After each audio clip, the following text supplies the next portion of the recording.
Peter, the password's up there and that. Just put that. I'll just check the bridge is not right.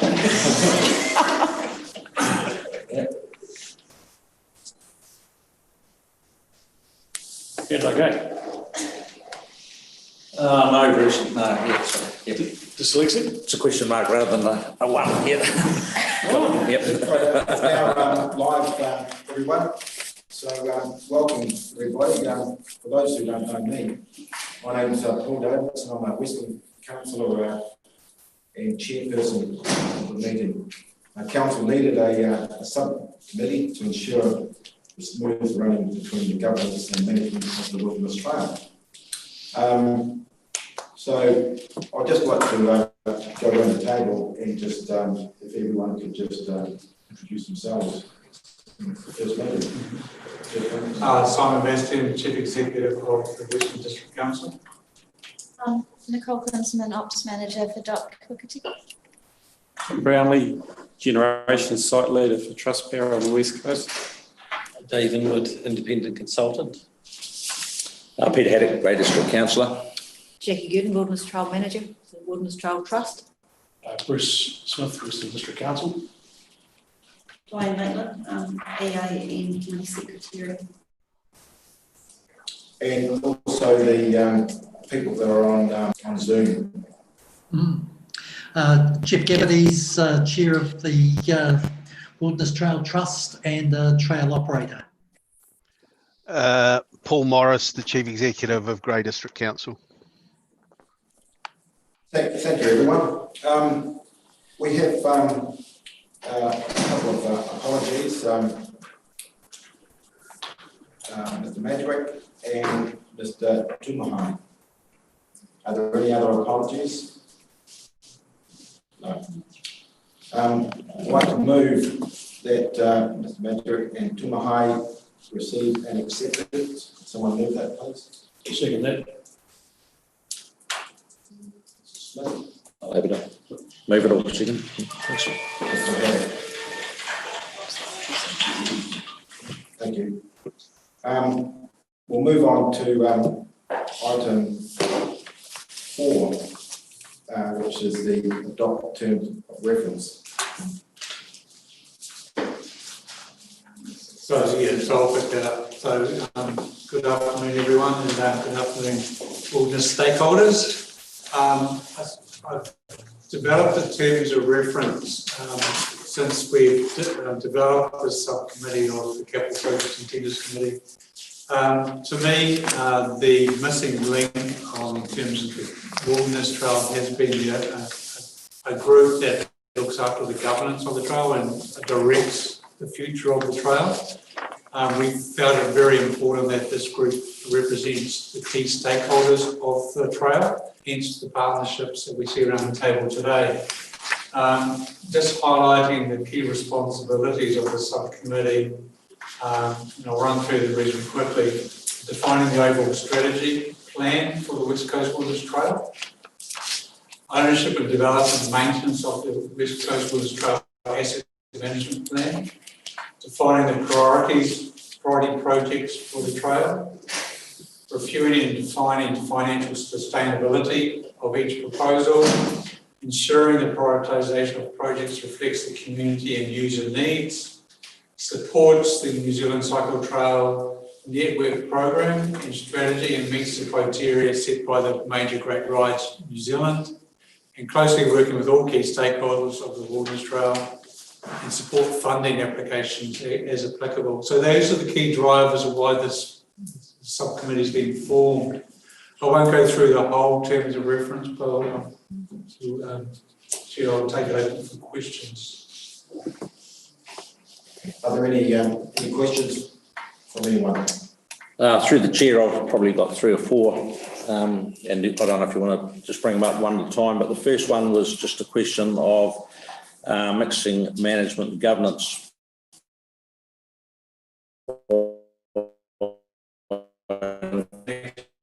Report to council. It's actually an independent body on behalf of the Wilderness Trail Trust.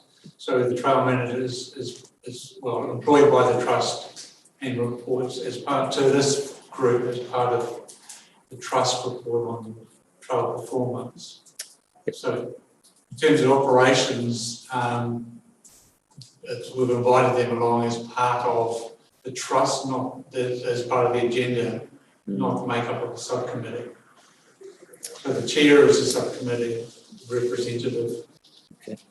The second point was just of interest to note that the chair can require the Westland District CEO and staff to leave the room, but not the trail manager. So that was just another point of sort of bringing up in there. And I just wonder if we could confirm the maximum term for the chair before being read. Yeah, I'll open it up to discussion, whether they see point 2 and 3. Happy for the trail manager to be considered operational, but if that's considered appropriate in terms of governance. Jeff, what's your opinion on that? You're on mute, Jeff.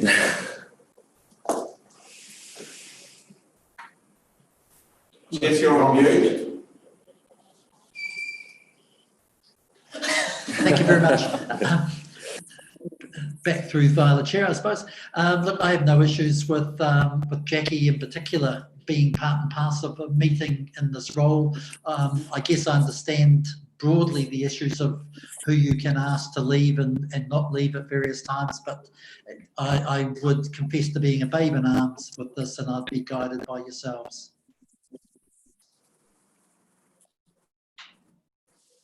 Thank you. Yep. Just one other point, if I could, through the chair, just was the organisational chart on page 7 just doesn't reflect the Grey District Council involved in the operations. And although the Grey District Council only has 19 kilometres out of the 132, it's still a important part of the trail. So that was just something that perhaps you could either answer or. I suppose when we parties and the structure sits under like that, so we can actually separate that if that's what the committee wishes. Through you, Mr. Chair. Picking up on what Peter's raised there, is there potential for conflict in relation to the trust and this committee, because that would guide me on whether there's an issue there. Is there a potential conflict? Are we going to be sitting around here talking about things that the trust is involved in that we would prefer to keep within the committee?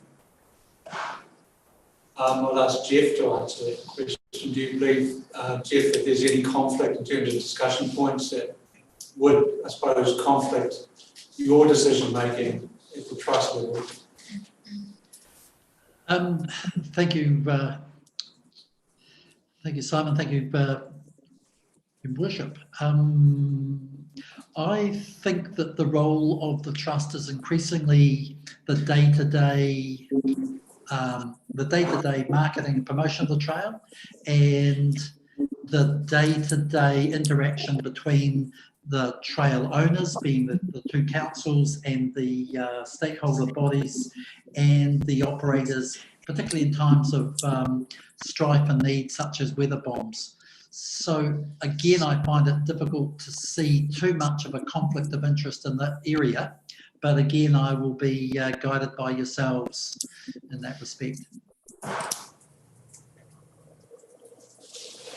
I guess through the chair, just if I can make a comment with that, to me, when that's raised, I think, what's the purpose of this group? And is this group not actually to look at what's happening on the trail and input everything? And it's like the trust is this pivotal role within all that links everything together and knows what's happening out on the trail. So I guess if you ask that question, you've got to go, how involved does this governance group want to be? How much does it actually want to look at what's actually happening on the trail? I mean, to me, I would have thought I can't see a conflict of interest And I think we're really pivotal on what's happening out there. So it depends, to me, it comes back down to what's the fundamental purpose of the group. Through you, Mr. Chair, will the trust be asking this group, Peter, where you're coming from, wherever that is? Well, it was just mixing governance through the chair, just mixing in the management and governance, and all due respects to the trial manager, of course, and there's no, but that's just, this is a governance group, compared to comparing against the trial management, If I could comment through the chair, please. It's interesting to note that that this group has come together, and I see it as being a very complex and full collection of stakeholders, and I can only compare that with the situation we have on the Alps to Ocean, where again there are definitely two councils involved as well there, and we on the Alps to Ocean don't have the structure that you have around this table now. And one of the things that we are continually struggling with is making the sorts of decisions at a high enough level that actually engage with both the councillors, with both councils and the other associated organisations that sit with it. So the comment that Jackie's making about the sorts of issues that we're dealing with and the need, I think there's just a desperate need to be able to be sitting around the big table with the players that have got the money on the table as well. So to exclude us would lose a lot. You'll end up dealing with the assets as if they were a separate bunch over here, and in the meantime the activities actually happening on the trail, and we don't get a chance to see those coming together. That's all I have on that one. Thank you, Simon. Makes sense.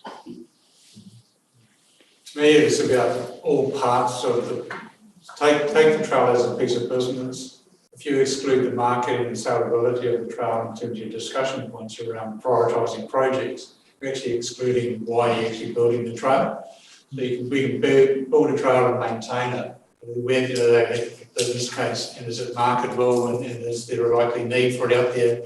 All that intel is currently coming from the trust in terms of the research they do, the surveys they're supplying, and the feedback they're getting from their customers.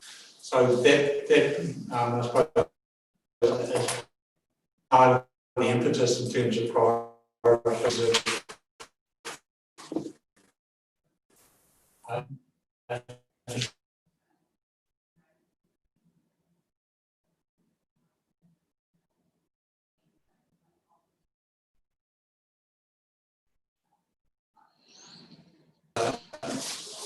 In terms of reference, but I would like to obviously acknowledge the questions raised by Councillor to include modifications of the diagram to include Greymouth operational site maintenance. I will also suggest that when it comes to the tier that we include the trail manager in that as well. And the third point was it's just the reappointment of the chair term, wasn't it? Okay, we'll put a time frame. If this committee's okay, we could term it as part of the triennial review. If that's comfortable, is anyone agreeing? That'd be fine for me. Thank you. Okay, so could someone move that the term of reference for the West Coast Wilderness Subcommittee be adopted? Can I just raise a point of order or clarification? Before the terms of reference are adopted, then the members sitting around the table are not members. So am I correct in thinking that it's probably only you and I who can move in second? Am I correct then? Correct. Okay. And then after that, everyone is formally appointed. On that basis, I'm happy to move it. And I'll second that. With the amendment that raised by Peter. Thank you. So all those in favour? Aye. Next second. Carried. The next item 5, is the West Coast Wilderness Trust Board update. So that's the trust chair. Thank you, one and all. We would just like to we'd like to do a joint presentation or verbal presentation between Jackie and myself. And what we thought we would do is summarise the key roles and the key issues that the trust is dealing with, that Jackie will take us through. I would just like to make some brief comments about the Wilderness Trails standing within the cycle network, and then highlight what I would see as being the 4 significant issues or the risks that we currently feel we have with the trail. And then Jackie is going to finish off with a breakdown of where we see the trail extensions and impacts on numbers. So Jackie, if I could just perhaps, with your consent, Mr. Chair, if I could perhaps ask Jackie to start off with that. So making an assumption that there is a reasonable amount of knowledge in what the trust actually does, was really jumping in and just summarise detail.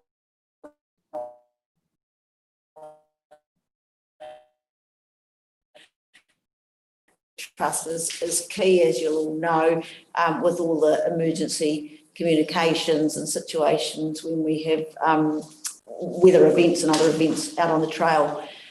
We also are that link between New Zealand Cycle Trails and EMB with all things like the warrant of fitness, the market research work that happens, and all the reporting requirements. And I just wanted to touch on that and just let you all know that every month we get feedback from people into the New Zealand Cycle Trails survey that is done, and we get documentation or the results of that on the first day of each month.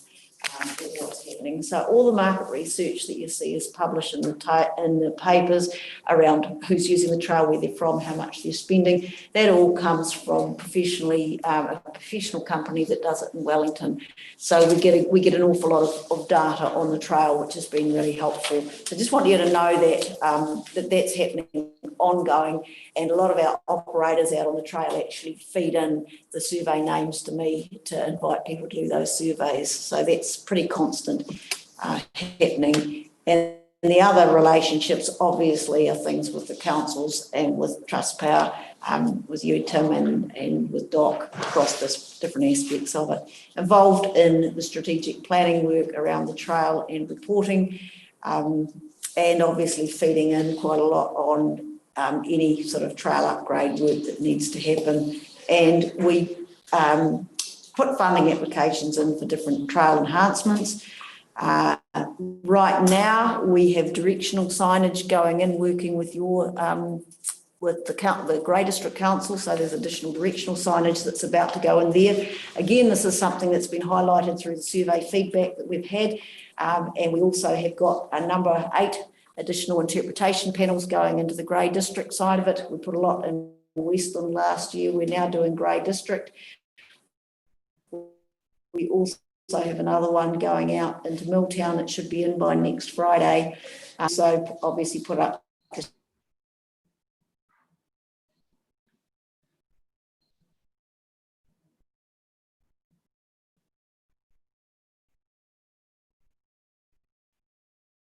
of those, so they are businesses that are connected with the trail, and we're regularly communicating and working with them. They're backing some of our marketing work as well too, so pretty positive members that we've got. With COVID, I don't think there's any that we've directly lost from COVID, and we've certainly picked up a couple, so that's very positive. We are also working with the companies that are bringing people in. We have a voluntary activity fee that they pay to us. It's totally voluntary, so they can choose, but we had most of them pre-COVID signed into doing that with us, and that taps a lot of the people that are in tour groups come, how we get more of the independent riders contributing back to the trail.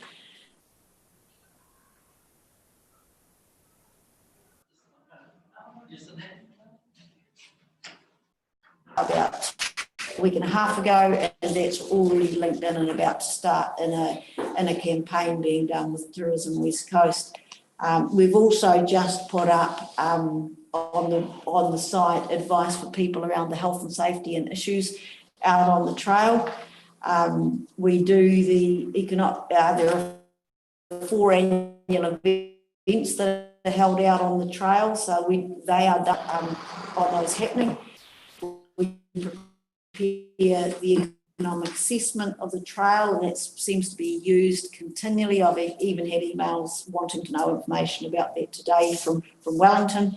And we've also inputted into the regional cycle trail has been with that. So that's something that Jeff from Rossiter and myself put our heads together over, and when we looked at what had come back through from Becca and put our own feelings about that together into a strategy. So I've really just only touched on a few things that what we do that are probably what I'd call more of the key things. There's an awful lot of communications that happen as trail manager all the time. So, yeah.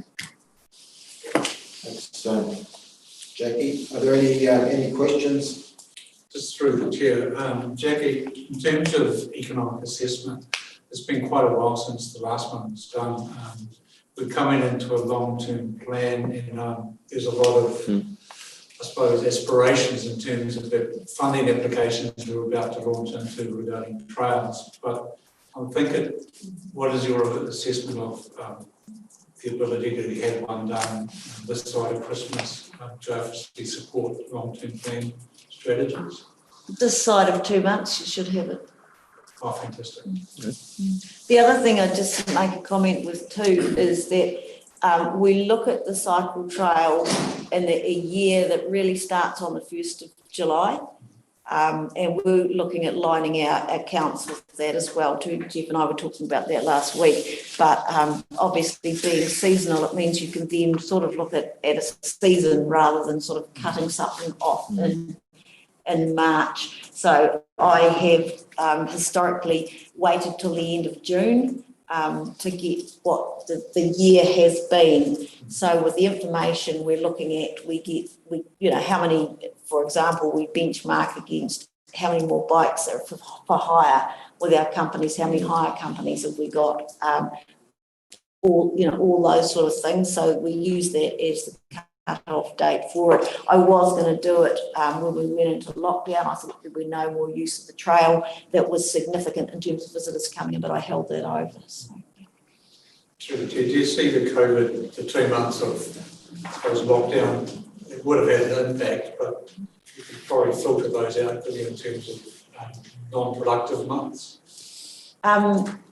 Yes. Yeah, it doesn't necessarily, the part of the economic assessment report that would impact on would be the trail counter statistics. Yeah. It may impact on bike hire, but it would largely be that component rather than, because we're really with the economic assessment looking at the visitors coming in. So what are the tour companies, what's the growth been with the tour companies coming in? So, yeah. Any further questions? Thank you, Jackie. Someone like to move that we received the West Coast Organisation update. Before we do that, could I perhaps ask through the chair if I could add the two components that I was going to report on? So just very quickly, and again, if I could just make the comment back through you as the chair. Cycle Journeys and Waitaki District Council had had partnered with Lincoln University to do a economic survey on one particular section of the trail, which we could identify really well. And my hope was that we would be able to generate information that would be applicable and be able to calibrate against the information we're getting from the surveys, because it would have been nice to just be able to line up those bits of information. Unfortunately, the survey started in early March, and they managed to get 1 week of surveys on the trail before going into lockdown. So we're in the process now of looking to see what we can do to validate some of that information. But at this stage, on the Alps to Ocean, we will need to perhaps re-trigger the surveys, which is why it will be great to have Jackie rerun the economic survey results. But I'd just like to move on to the two areas that I really wanted to cover off, which was the standing of the trail within the network. So as one of the sides to my interest is that I'm elected as a board member on the New Zealand Cycle Trail, which acts between MB and the trail owners. So we meet on a regular basis and we deal with the New Zealand-wide implications of some of the components of work that's been done. One of the things that the NZCT board is responsible to MB for is to conduct an annual warrant of fitness, trail warrant of fitness, which involves somebody riding on it. The Wilderness Trails scored on this last one, which was held in, I think, June last year, was 4.3 out of 5, which puts it into the top end of the cycle trails around the country. So I think, from my memory, there are 6 trails which score 4 and above, and I think we probably sit about number 3 or 4. So we're scoring extremely well there. Our clients, our customers, our riders score it on a net promoter score of between 91 and 94. It's an exceptional score that we should take real pride in. And these are coming through on a monthly survey. Yes. Could you just repeat those numbers, Jeff? You're Certainly. coming through a little bit blurry. Yes, I appreciate it. I apologise for not being there in the physical presence. The warrant of fitness is scored on a 1 to 5 basis, and the last warrant of fitness for the trail was 4.3, which puts it in the top 6 trails within the 22 trail network. Okay? The customers also are surveyed. John, if Jackie, do you have those figures? Yeah, so what's being said is that... Jeff, you're not coming through very clear at all, and okay, we're finding it difficult to understand. So what we might do is Jackie can just, she's got the figures there. Yep, agreed. Thank you. Okay. So what Jeff is saying is the warrant of fitness that's carried out nationally by New Zealand Cycle Trails, so they actually bring an independent person in.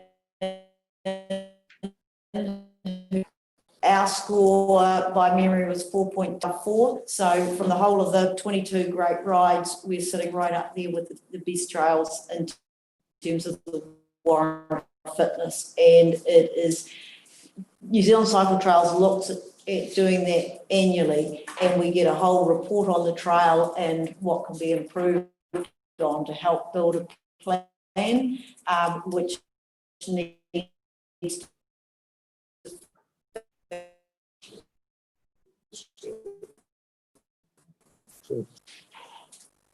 It's complicated. I've never seen this play out. Can you hear us, Jeff? No, unfortunately, I have. I'm not. It's freezing up quite a bit, and I think I should leave Jackie to continue the presentation on my behalf as well. Thank you. Okay, so I wasn't sure of all Jeff's points on what he was going to say, but he was talking about the client feedback that we get, so that comes through on our surveys every month, and is fairly, is pretty good feedback. There's not too many things that we get issues with. We're addressing some of those, like things like directional signage on the trail. Tour Aotearoa, I'm not sure what Jeff was going to say about that, but I do believe that we have scored at the top of that a couple of times already. And my understanding is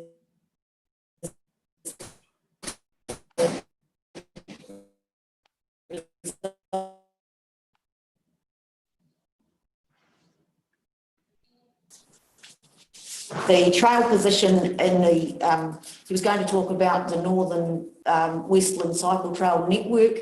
I can jump to that now if you'd like. You've got, I passed around a presentation. Right, it came out, didn't it? This one here. Yeah. That one's emailed. Yes. So people have got that in front of them.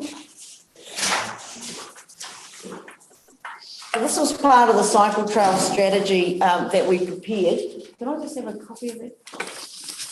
And I was going to talk about this at the tail end, but Jeff's got it there. So pretty much the strategy that we've got and the positioning, if you look at, I think it's been picked up already that the cycle trails are the equivalent with the other icons that Tourism West Coast has got, and we're saying it's like the seventh pillar from the six icons. Let's add another one. And I think Jeff was referring to the map that we've got there, which really sets out what the five hero multi-day rides were. So it's getting a picture of what the sort of the key multi-day rides. There are lots of rides all over the West Coast, and all very good ones that we put into the strategy. And we Phil Rossiter wanted us to put the Heathy in as well too. The Reefton trails have not necessarily been recognised as much in terms of what could be done up there, what needs to be done with that, but we've put that on the list because there's some excellent cycling in that whole Reefton network. Old Ghost Road, Kawateri, the new trail, Paparoa, and the Wilderness Trail. So that's the offering, that's an outstanding international offering that the West Coast has got for the cycle trails.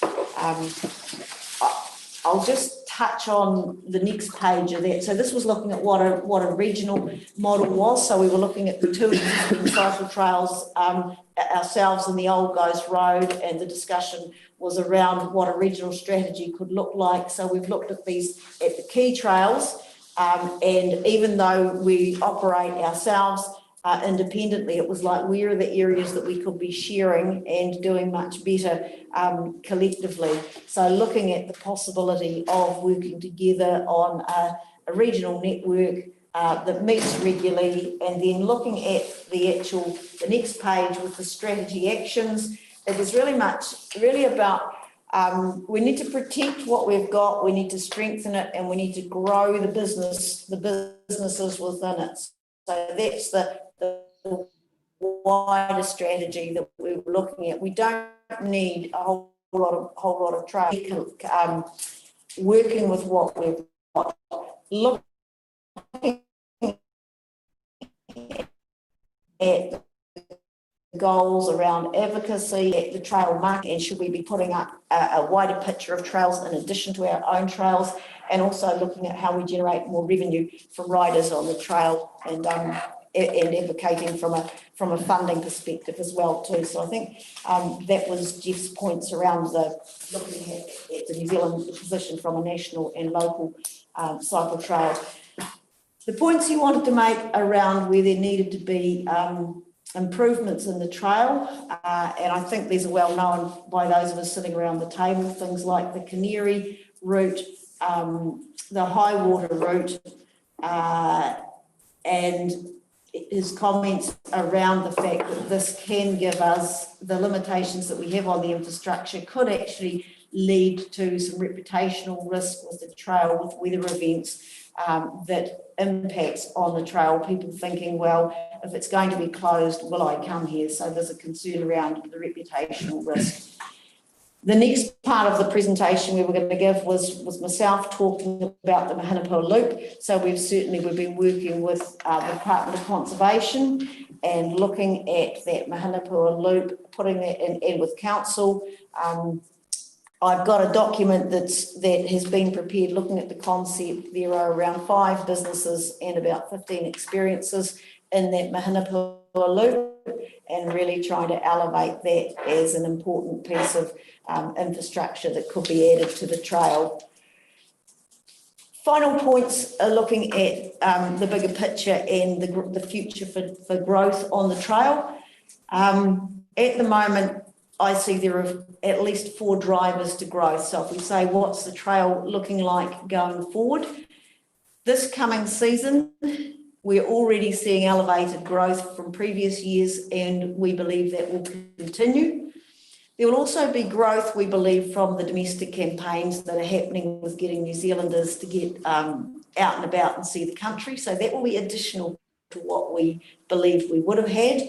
We also have the international market that can't travel internationally. So some of those riders are very likely to come our way. And we're also looking at the new cyclists. In lockdown, there were a large number of people that took to bikes, and bike sales were really high. Because our trail is grade 2 easy, we expect we might get that impact on our trail.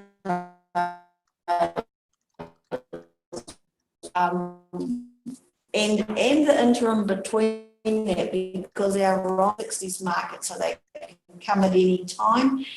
So we're expecting to see significant growth on the trail.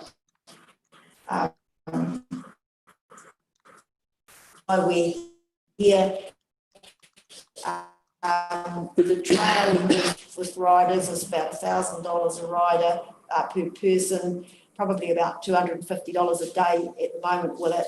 The trail is bringing in direct income of about between 8 and 10 million a year, or an economic return about $30 million if we add the 3.55 multiplier effect that MB used. So pretty much the trail is bringing in 3 times the capital cost of what it was built with. So that's just a key point of that. It's probably well known within the room. So thank you. Any questions? Just a question in regards to domestic tourism. You work tourism West Coast from just our campaign is going to air within the next week. I've just approved the ads that have been prepared, and we had just done a complete new video and photography for that. And what we're looking at doing is targeting the family market with that, so it's leading up to the next lot of holidays. So we've already got a lot of material that we've promoted in the past for the generic market, and we're now introducing the family market. And we're looking at doing a winter shoot to target that as well too, to promote more for the winter market. So yes. Question, Jackie, on the OPEX, the $80,000, whereabouts does that come from? It came from the Western District Council's estimate in your annual plan. And I'll also make the comment that that was sort of done brief. Thank you. Yeah. All right, this time, can we move that we accept the report from Jackie and also from Jeff? We have a mover? I'm happy to move that. Thank you. Peter? Chair, thank you. And a seconder? Tim, thank you. All those in favour? Aye. Contrary? Carried. Okay, the next report, or sorry, presentation is the projects and grant assets activity management plan presented by David Elwood. Thank you, David. Thank you.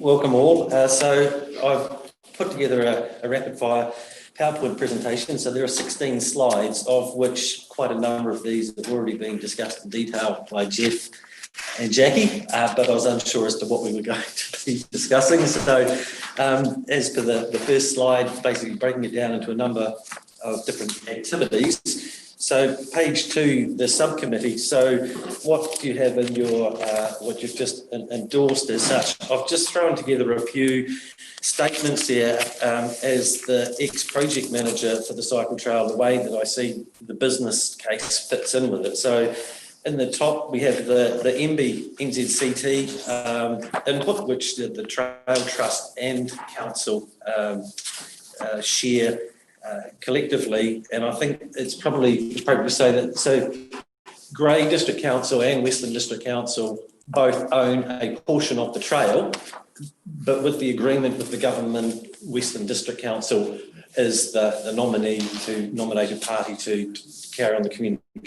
I think that's something that should be stated so that people understand, because I don't think it's clear to some parties that Western District Council is seen to be the trail owner. However, it is owned by both parties and the maintenance costs are co-shared. Yeah, thank you. The next one, so today we've just talked about the committee, subcommittee, the Trail Trust, Trail Manager. Heritage New Zealand shouldn't really be there, but it's a statement. If you look at the bottom right in there, Heritage New Zealand and archaeologists, there's a lot of project work that has other parties such as them involved, and we'll get into that in a bit more detail. So on the right-hand column, we've got the project managers, so looking to formalise some processes. So historically, the trail has not had dedicated personnel associated with it, and so that's part of the discussion with this committee looking to the future. There are various contractors. We have key inputs from landowners and affected parties. So once again, when it looks at enhancements, it's critical that the discussions and inputs from those is well understood early, and that the deliverables are done in a timely manner and on cost. Volunteers have played a role in more recent years with trail construction, and indeed, might add, it was pleasing. I found some photos of Tony Cole helping build the Mahinapa cycle trail from a couple of years ago. It was interesting to look back at where we've come from. And then recently we've had a structural engineer, well, we've had a student engineer carry out some structural calculations for council combined with the Department of Conservation structural engineers. So we're trying to get some projects underway now, get things started to have them set aside. So on a rainy day, shovel-ready projects, we've got something to present immediately. So that's just my take on that structure and how that would flow. So item 3 was like, where is the trail? What is the trail? These are the 2 snapshots of, hey, this is the West Coast. We are a grade 2, grade 3, so we're 70% grade 2 and 30% grade 3. So that compares very well with the number 1 trail for the North Island. That's about 64-36, so grade 2, grade 3. So I'm going to say out loud, the 2 most desirable trails, so to speak, have very similar characteristics in that context. Just a map of the trail. The wilderness is in the central part, that's for sure. Moving to slide 4, I've just taken some snapshots out of some of the other literature, and it's like trail must-haves, more is better, the wow factors. The things that we need to look at is improving and maintaining these. And I think I'm pleased to say that I think we hit the 90th percentile for the majority of those items that I have put there. Talking on Jackie's research there, the rider profile, the gender and the age, it's really interesting with our profiles. I think we do have some of the oldest riders of all trails in New Zealand, and they love it because of the trail surface, etc. Down on the bottom line, choosing the wilderness. Once again, Jackie's research, which comes out in her reports, it's good to get this sort of data. And then off-trail must-haves, more is better, and the wow factors. This is where we're looking at continuous improvement right now for these activities to try and keep the trail moving in a positive manner. So that was just a quick subset. There were comments there before about some of the impacts on the trail. Our biggest one by far are weather events.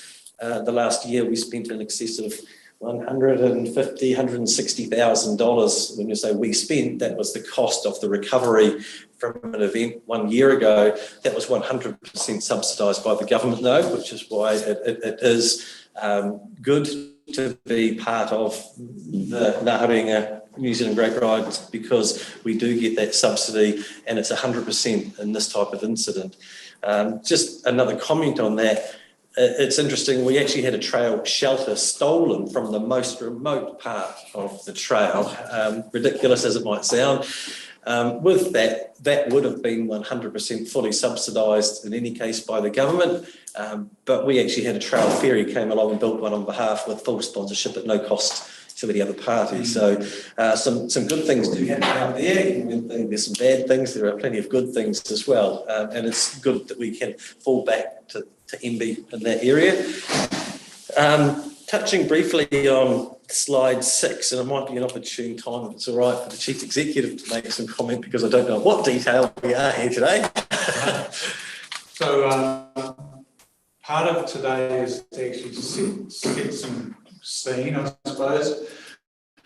We're quite keen to talk around starting to look at prioritising future projects rather than discuss them in detail today. All I want to say today is that we do have our irons in the fire in terms of shovel-ready projects. We've nominated parts of future capital expenditure as potentially government granting us to proceed with these projects. Current value of those projects is at 3.5 million. So that's, we put an initial package of just over 14 million, and following advice in the last few days, it's been obviously cut down severely down to only a $3.5 million application. We're hopeful that at least part of that, if not all of it, will be successful. There is a mixture of safety improvements, i.e. getting structures up to the right standard, and also getting riders off the roads. And the other part of that is about economic and future enhancements. And we've got a part of that is Mahinapa is one of those projects we see as quite critical for the economic development of the region as well.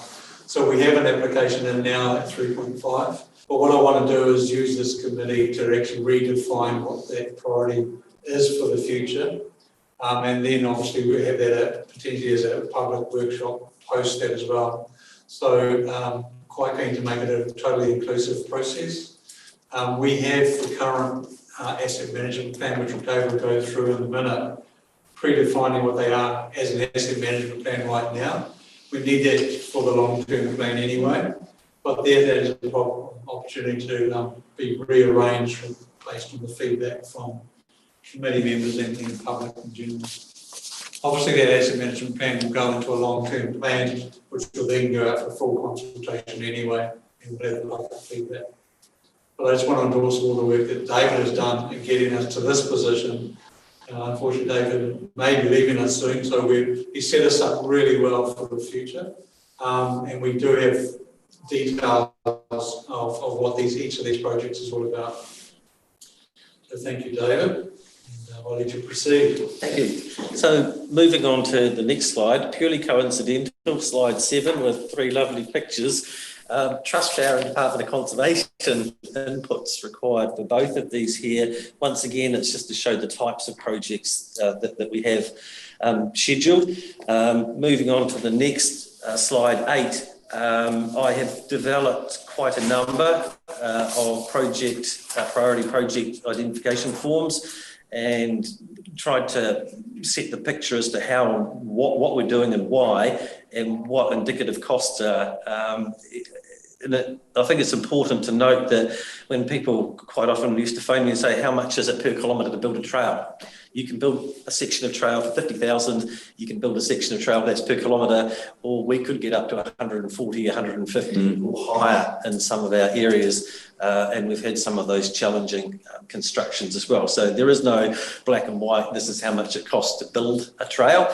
Each section has to be looked at with its own inherent risks and construction challenges. So that's just an example of the type of form that when you start talking about the detail of projects, this sort of information will be available for review. Just one comment in there. What we have endeavoured to do, because it is such quite a significant time resource, we've actually included project management costs in all our applications, so we can actually contract someone to lead this on our behalf rather than staff spending a lot of time on this, unless we can backfill a staff member. So there's costs include coverage to perform this work going forward.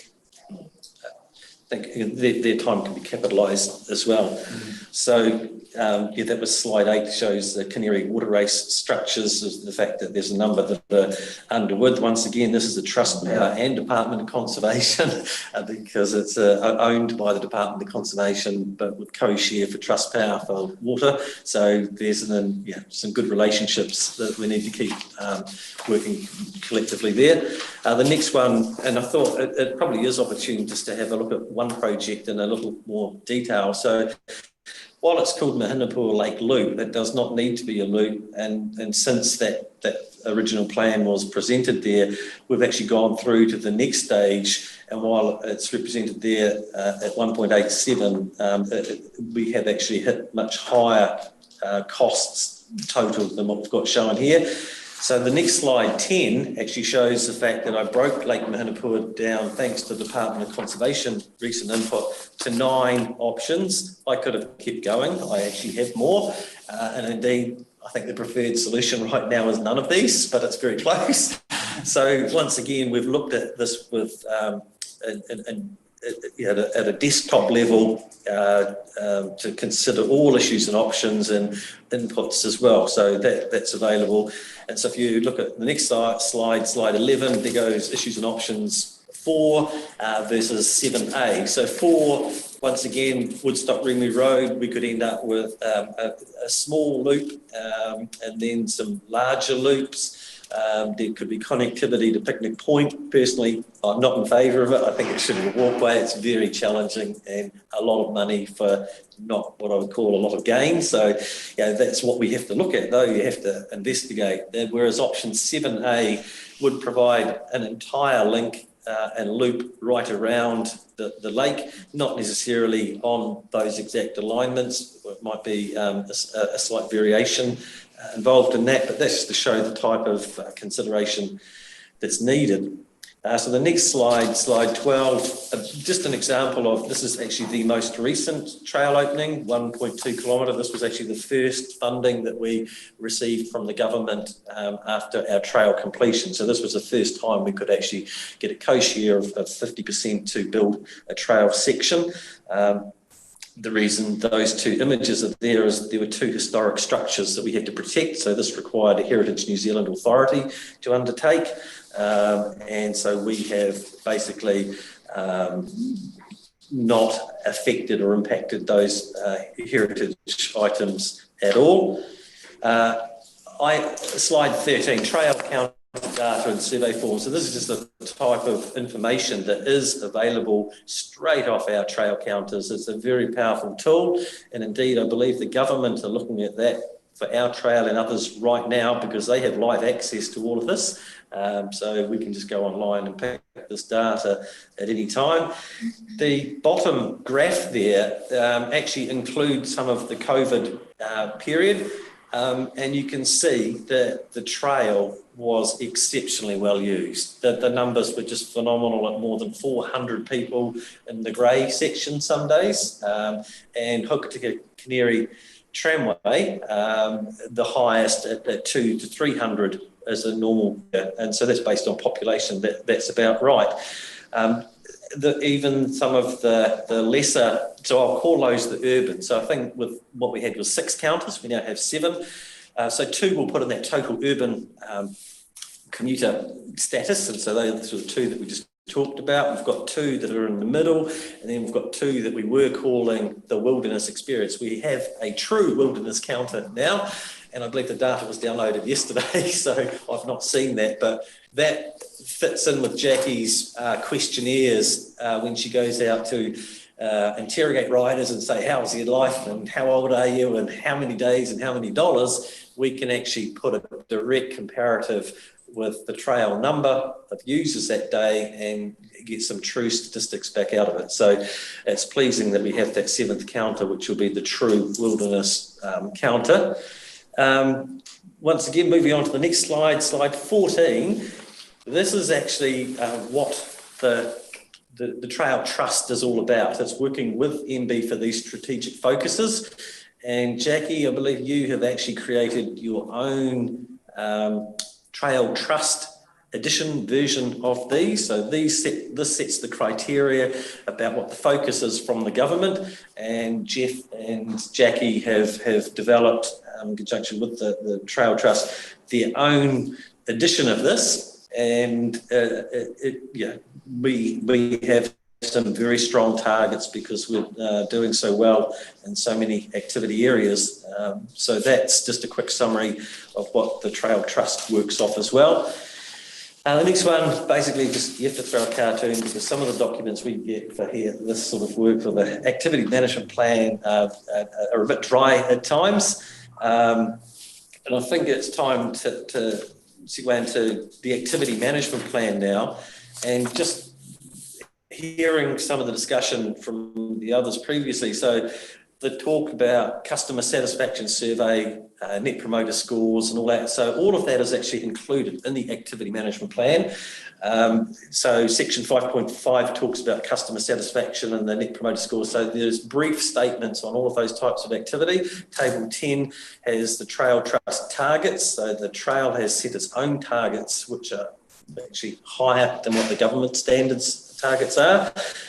And the same in 6.2.2, and 11.1 is the risk types. And I was some things that Jackie said about risk there. So under 11.1 in the activity management plan, we've got a risk management philosophy approach, and with that we identify the types of risks as being strategic, financial, health and safety, service delivery to the community, organisational capability and capacity, reputational, that's the one that Jackie just touched on before, and then we have the legal and regulatory compliance. So leading into the activity management plan, that is actually a requirement to be supposed to be submitted by the last day of this month to MB. I think there might be a bit of a relaxation on that, but we're in a good place now because I think documents on the order of 67 pages long here. It's yet to be reviewed by others, but it is relatively comprehensive. And just to talk about the level of information and the way that this is formatted, we've actually, in fact today, just had our peer review response for our water activity management plan. And so the discussions that we had for the water activity management plan, I'll be making some minor modifications in this document as well. And so this will be ready for release very soon. Yeah. So I just want to, this is the first activity management plan for cycleways in New Zealand. So David's sort of pioneering what the AMP would look like. So we're quite proud that David's developed this and for this cycleway, and obviously it'll get critiqued by others, but I think we've made a significant way forward in terms of how we manage this. We'll obviously share it with Ray as well, so they can actually have it in their coffers as well. But just want to once again thank David for knocking this out. Gave him a big challenge and he's managed to achieve it. There's also financial operational costs that need to be put inside this in terms of longevity of the project. But we're in a good space. And this is where I suppose the workshop will help to find what those future costs will be, the future projects need to be to fit inside this. It is, if we want to be ambitious, that number could be quite big, but we obviously need to balance out the affordability of the trail and investments. We are hopeful government will come forward with this latest round of shovel-ready and kickstart what our ambitions are. But we have to be realistic in terms of the capability of the council to be forward investment in further cycle trails. Even though the numbers stack up in terms of economic benefits, there will be a diminishing returns on that to a certain degree. So thank you, David, for getting that together. It is in draft form. Once we have finalised it, we'll share it to the committee for review as well. So just to make a comment about asset/activity management plans, other trails in New Zealand have documented them in an AMP, but it's either in their transportation AMP, and usually it's been one paragraph, or their reserves. And in fact, in some organisations, i.e. another council, they were in both because they had their ownership and responsibilities, accountabilities within the organisation at council. Oh, that's through a reserve area, that's through a transportation area, and so it's been split and divided. So I think it's important that it's kept in one area as one statement, and so it's interesting that those other trails, I believe, will be reformatting their entire structure because they have actually taken the accountability responsibilities sometimes out of the reserves department and then put it directly into the transportation, because it is actually a transportation activity. And I think it should be understood that it's got every activity associated with it. It's got culverts, it's got a trail surface, just like a gravel road. It's got all of that type of activity that fits into the transportation mode. And indeed, most of the MB paperwork, things like the business cases and things, the background of those all comes from NZTA. So every piece of paper that we get is actually transportation related. So that includes investment logic maps. So I've actually created 6 of those. So I'm sure Mel and Gray will be pleased to hear that I've started to use the ILMs.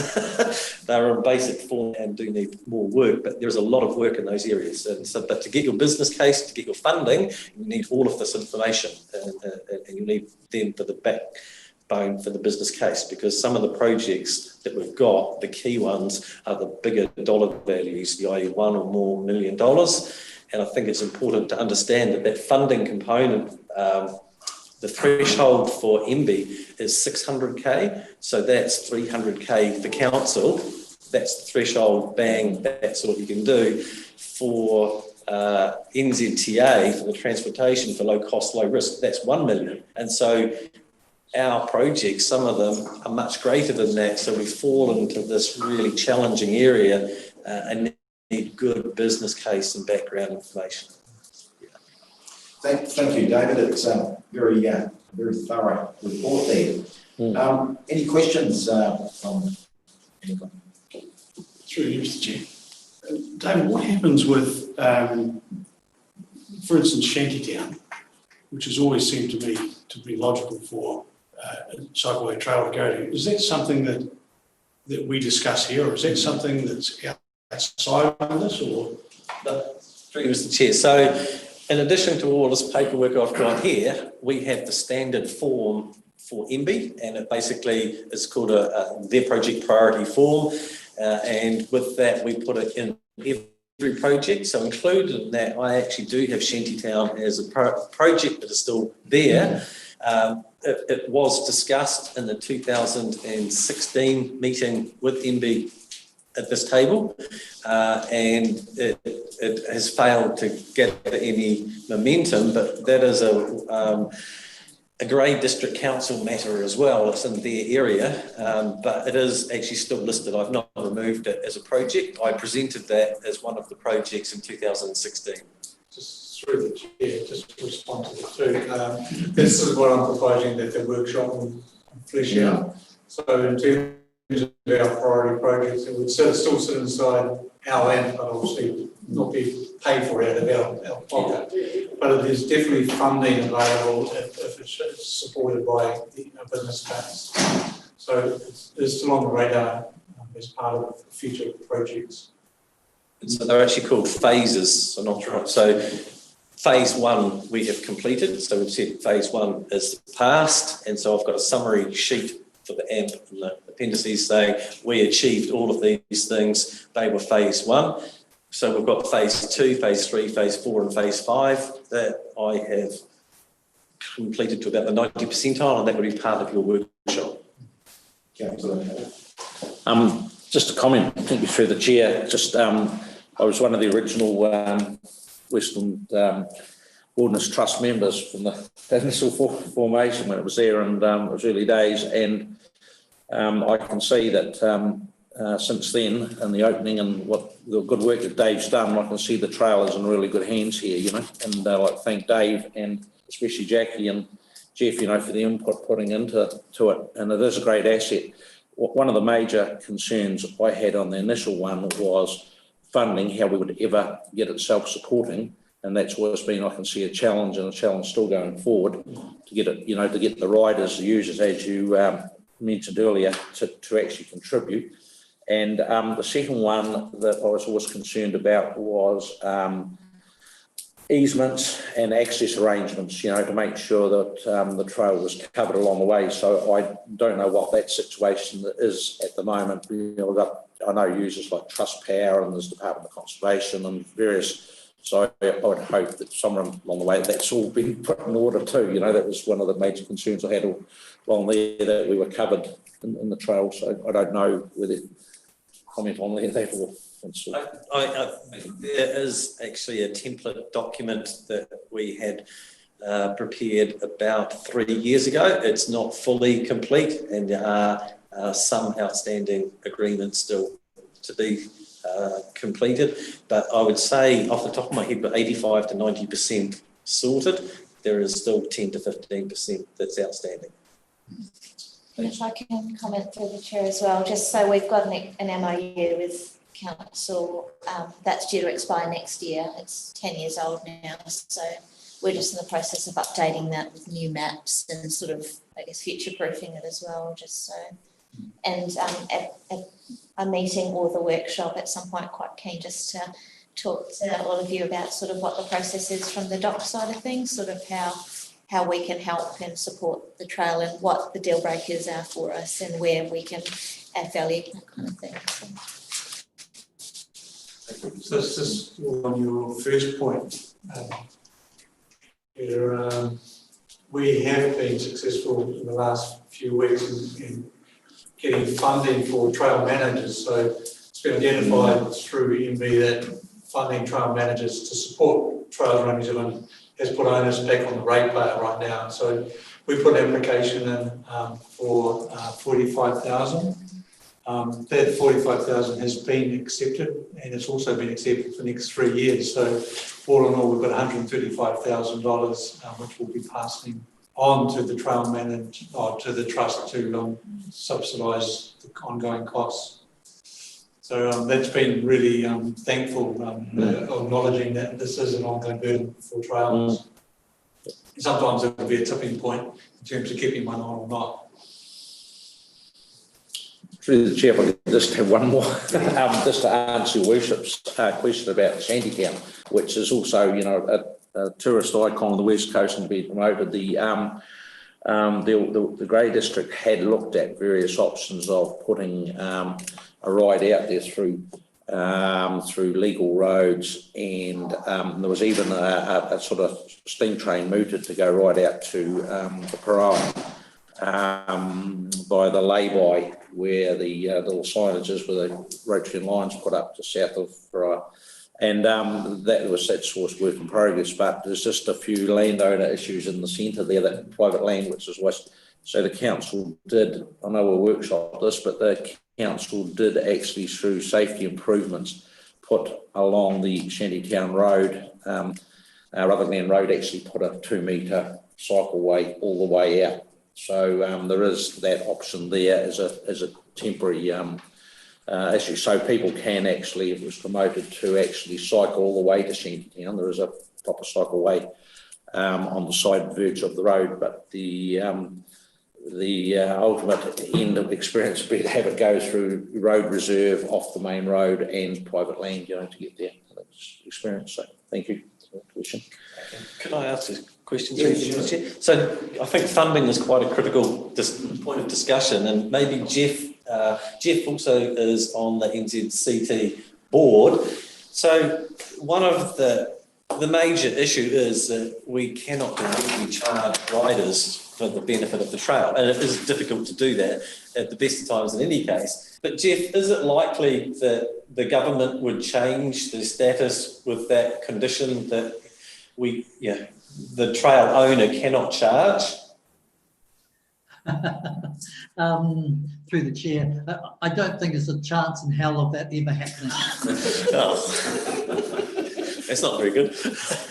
I'm sorry about that, but it's, I mean, some of the trails, a lot of the trail land that is being used by trails throughout the network sits on the Department of Conservation land, and there's very strong laws around rights of access and unfettered access and non-payment. So I think if you were ever focusing on that, you'd go down a deep rabbit hole. Thank you. Thank you. Any further questions?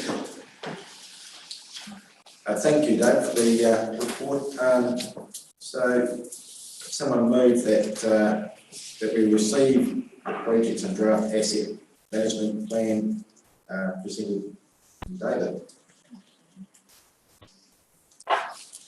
Good on you, Nicole. And a seconder for that. I'll second it. Thank you, Peter. So all those in favour? Aye. Contrary? Carried. So next, Through you, Mr. Chair. yes. Is it an appropriate time to convey from this committee our thanks to David and to Jackie and to Jeff, because this has gone from nothing 3 years ago to a major economic stimulus for our districts, both Grey and Westland, and we need to recognise also the input of Department of Conservation and Trustpower. I think I just feel we should do it formally, because without those components, this thing would still be floating around, and it's fantastic. I know, look out there now, the cyclists coming in now. It's a good point, Your Worship, and I just feel that the relationship building has been outstanding. So great partnerships, good stuff. Well, I support the comments of Your Worship there too. It's come a long way, and there's a lot of people to be thankful for on the way, especially those stakeholders there too, and the guys that have put the effort in. It's a fabulous project, and it can only grow to better things. The next item, 6, which is a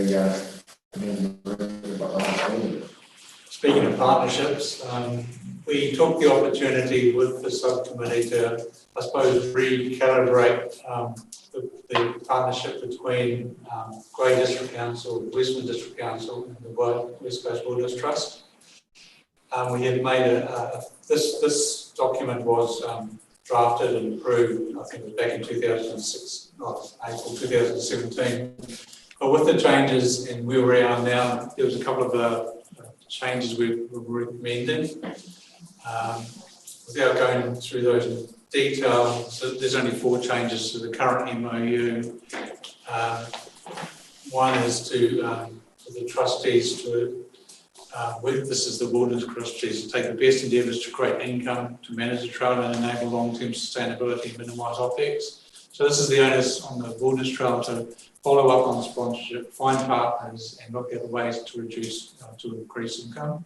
Second part was to acknowledge it, and this is what David Inwood's alluded to earlier on, is that we acknowledge that the current future MB OPEX Trail Fund Manager grants be passed on to the Trust to subsidise their work. The Grey District Council and Western District Council will endeavour to include the Wilderness Trail Trust in their long-term plans, consider ongoing viability of the Trust, and then also the parties acknowledge that the Western District Council is a holder of the membership and voting right for the West Coast Wilderness Trust and on the NZCT, that's a missing piece. So we'll open up for questions.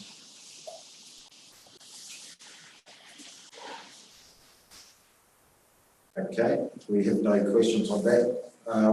Someone like to move that that the Trail Subcommittee adopt the amended memorandum of understanding with the following amendments. Mr. Worship, Mr. Smith, and a second. Nicole. All those in favour, say aye. Aye. We'll get there in Carried. through you. Can I take it from that previous discussion that Councillor Haddock and myself can write a letter of thanks to the individuals involved? Perhaps Peter could get Great District Mayor to sign it as well. So a full recognition of the contribution. Is that what you're quite comfortable with that? Yes. I think it's proper procedure. Yeah, thank you. Thank you. We have a safety update by Will Stella. Thank you, Councillor Sorry, Dixon. just take the lecture. Yeah.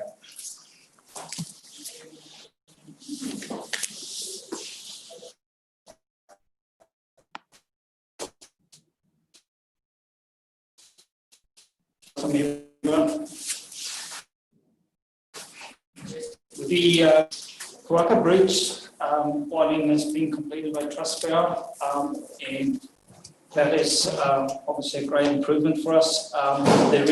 That has now actually created another issue for us with quad bikes and motorbikes going across the bridge because it's nice and wide and the access. So we're currently working with Destination Westland to get at least a bollard up there, and we're considering that to be hopefully efficient to keep them out.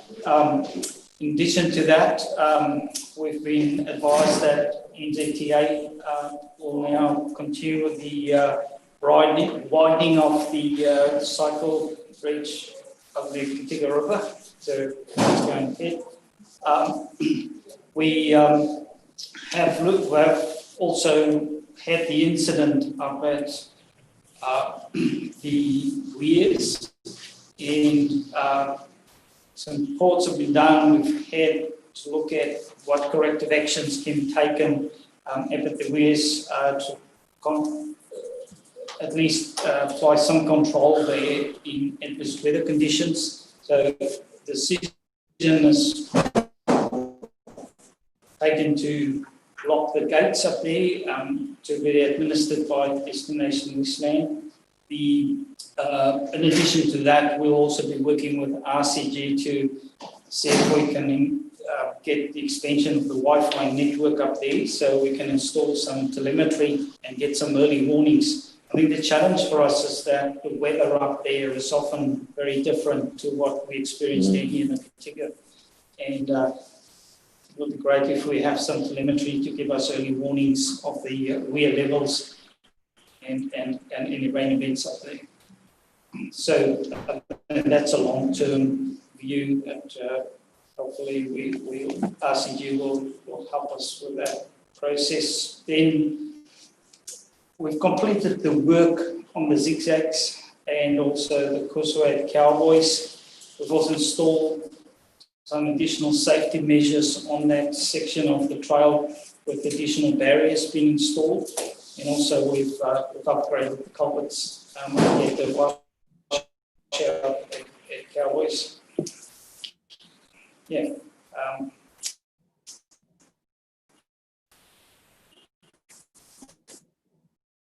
Comment regarding the barriers at the Kawaka Bridge.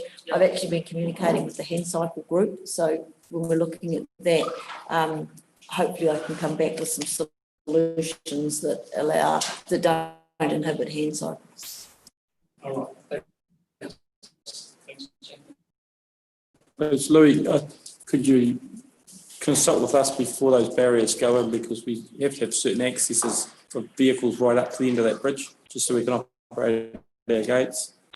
And also, I think that some signage on those bridges, really no motorbikes, no quad bikes, would be good too. Thank you.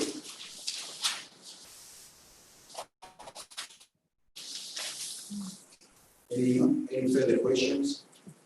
Thank you, Louis. Would someone like to move that the visual safety update from Louis be received? Oh, happy to move that. And second, favour? Aye. Contrary? Carried. There is one other item here. Sorry. Yes. Yeah. So it's just a deferred, so it's the maintenance update, which Destination Western is unable to come to the meeting. So I'd like to move that the maintenance report be deferred. Someone can move that? Bruce, and seconded by Nicole. The next meeting, I found date for the next meeting. Through the chair, we haven't set another meeting, but it's for the decide and meet much further too. Yeah, through the chair, I think the next stage is to actually have a workshop. This particularly we'll still have some was data available to actually workshop priority projects that we have on our asset management plan. So we'll work with the chair on a date for that workshop. Hopefully we can make it in the near future. And then I suggested the next meeting be in August, to make sure we're keeping momentum. There's a week available, there's no committee meetings, so we'll come back to you, Chair, in terms of filling that slot. Okay. So the next meeting will be. Okay, thank you. So I'd like to thank everyone for our first meeting on. Peter? Sorry, Paul, yeah, just, Chair, just just make a note on the meeting dates, the Grey District Council meetings on the second Monday of every, probably know, Diane, every month, and the tenders is every second Thursday at 4 o'clock. So there is a sort of set, so if, perhaps communicate or through Debbie, they'll sort of, so they don't clash it. So thank you. Okay. Just a query, does this time suit everyone? In terms of late afternoons, 3 to 5? Yep. Have a look through. Thank you. No other matters. I close the meeting at 4:25. And just to make sure that